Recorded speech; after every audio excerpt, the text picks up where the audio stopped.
Have you ever been beveling on a project and asked the question, which side of this line should I bevel? Or why do my lines look so choppy?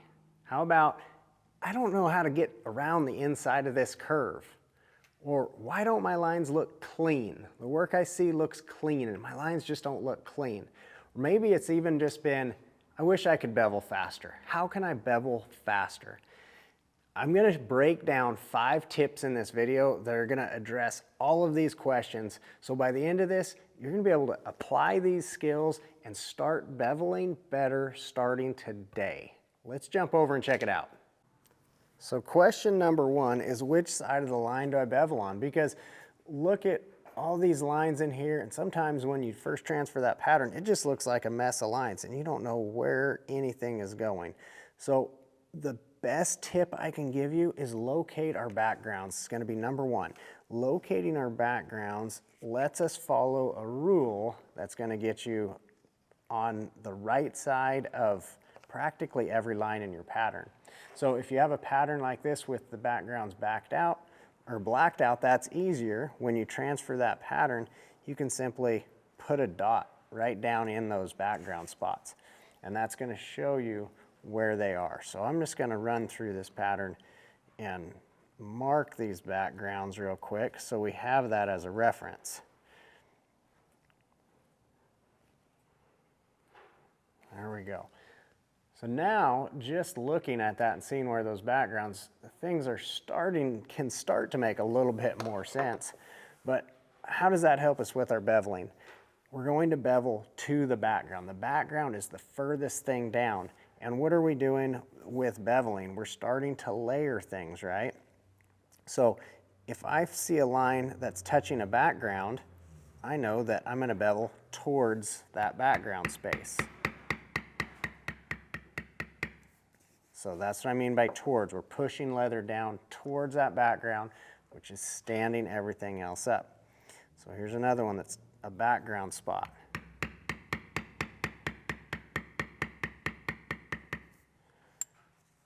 Notice this big border line, it's touching that background spot as well. Once I start on a line on one side of it, I continue on that line all the way throughout, all the way until that ends. I don't want to switch sides just because another line comes to it, right? This is the same line, so I'm going to go the same direction.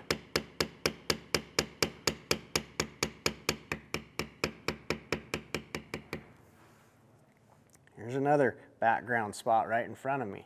So with that background spot, I know I'm beveling towards that spot on this line. I'm going to go both directions on this line all the way till that line ends. So I keep going. We're going to continue rolling right along around here.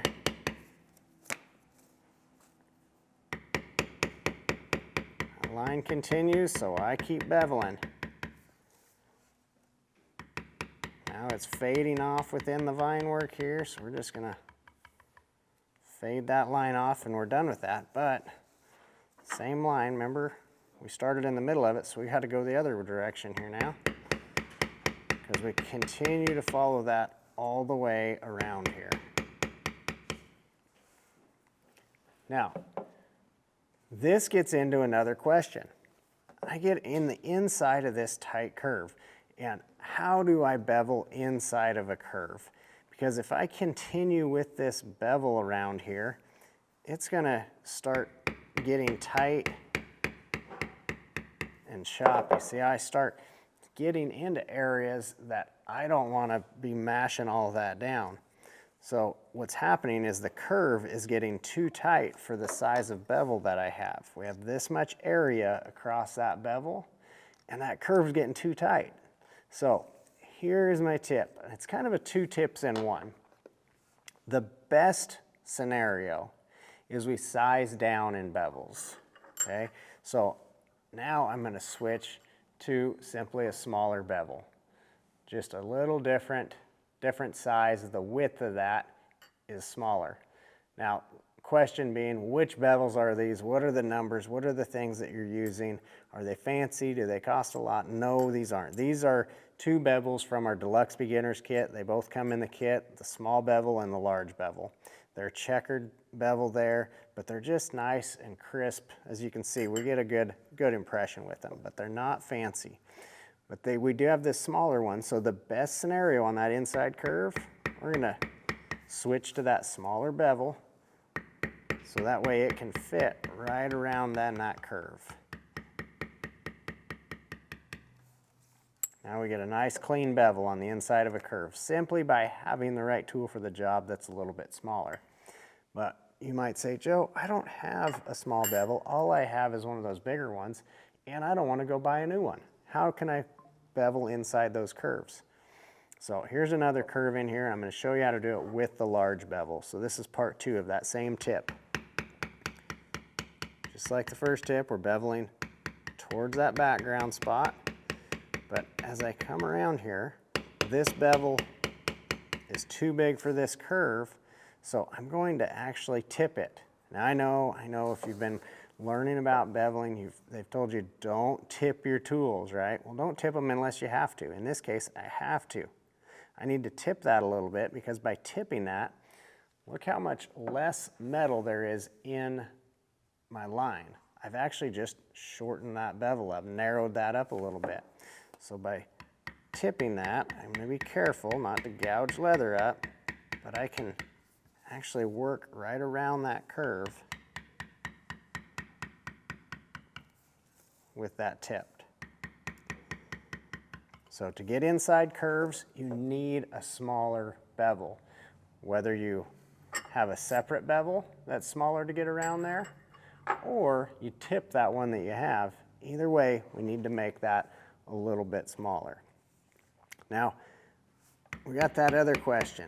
Gosh, why do my lines look choppy? How do I get those lines not so choppy? Because maybe you have lines that start getting that choppy look in there to them. Maybe they have that look to them. All those choppy looks, we're not wanting those, right? So how in the world do we get past those?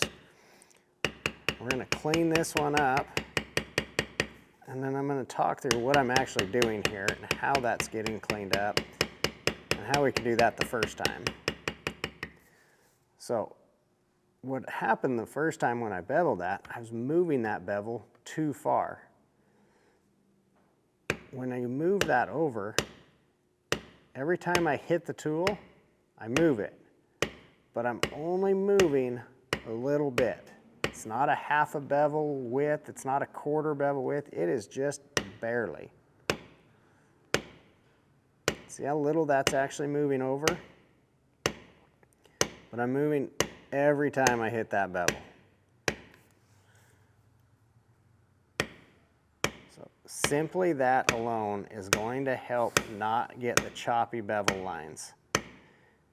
Moving just a little bit at a time, but being consistent and moving that same little bit every time that I strike the top of that tool. Strike it once, I barely move it.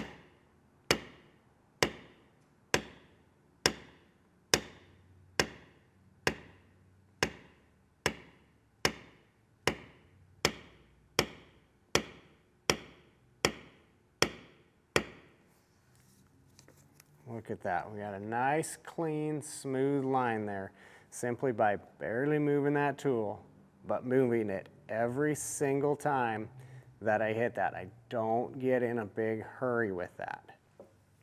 Now, part of that line, even if we get one smooth, it might not look clean, right? So maybe your lines aren't choppy, but maybe they're just not clean. Maybe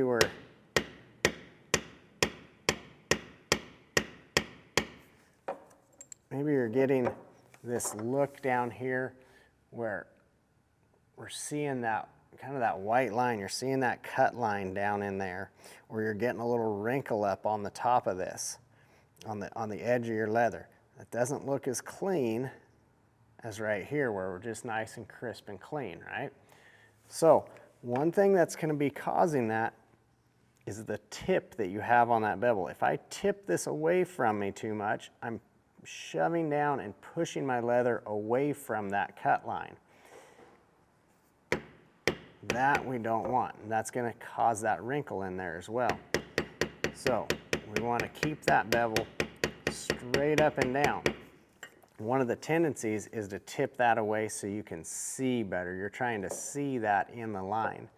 If you need to, move your head back a little bit, your chair down a little lower. Now we can really see this good without tipping it away from us.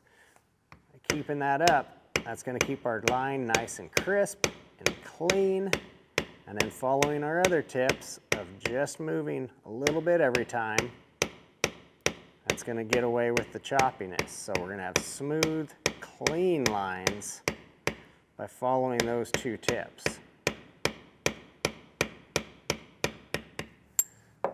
Now that last question that we talked about is how can I bevel faster?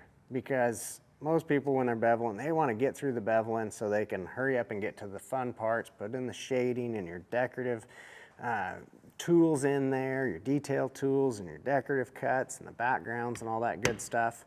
So they want to be able to bevel fast.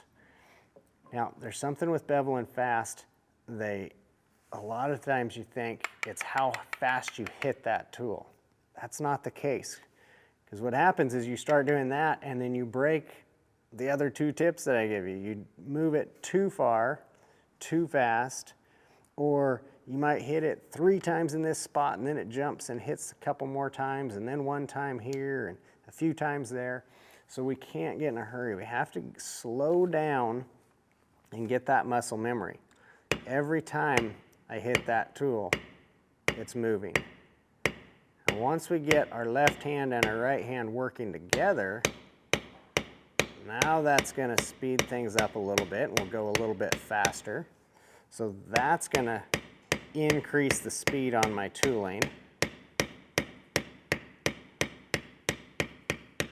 But the other part of it is when we pair that with all of our other tips here, and I'm not moving it very far, I'm keeping it straight up and down, I get the muscle memory of working those hands together. But even if it goes slower, I'll tool much faster than somebody else that's going really fast and hitting it a lot if they have to go back and clean lines up.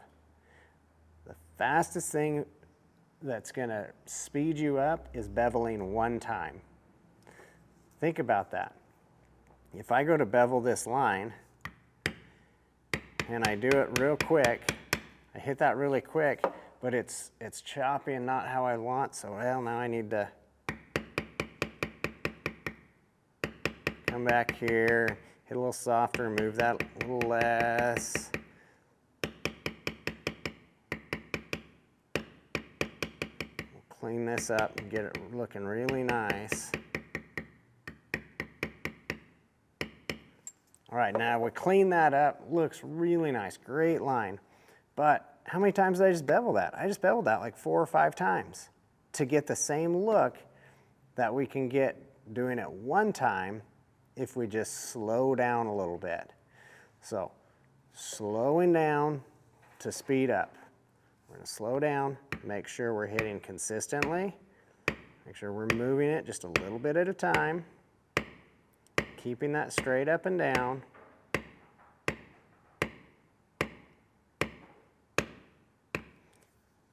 Now I hit that a whole lot slower, but I just did it in 1/4 of the time that we did that other line because I only had to bevel it 1 time. So that's what we're striving for. Be sure to check out the links down in the description for other great resources to help you move you along your leathercraft journey. Thank you for allowing me to be a part of it, and we'll look forward to seeing you in the next video.